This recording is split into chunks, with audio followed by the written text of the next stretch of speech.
Kasi mahaba-habang ano to eh, Yeah. mahaba-habang pagpaplano to dahil hindi At saka naman to malaking basta-basta project. ano.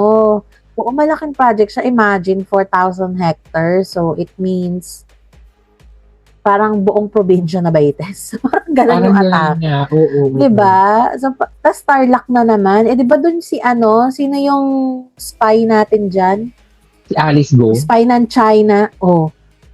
Can you not connect, mga Bex? I don't know how we can stop this. Kasi yung environmental resources natin is will be heavily affected Compromise. by this by these changes kasi AI is AI. I mean, I don't know.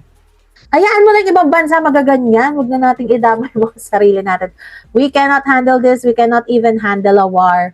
So, ano pang gusto? At saka for me lang kasi, AI is such a developed country thing.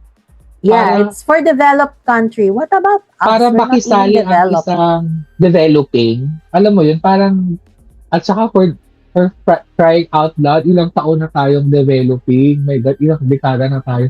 Are we even developing? Wala lang nga na-develop. Diyos ko dahil. Para Yung mga ayos makisali sisirain. tayo. Oo, ayusin muna natin yung mga problema natin sa Pilipinas. Diyos ko, yung mga ano nga,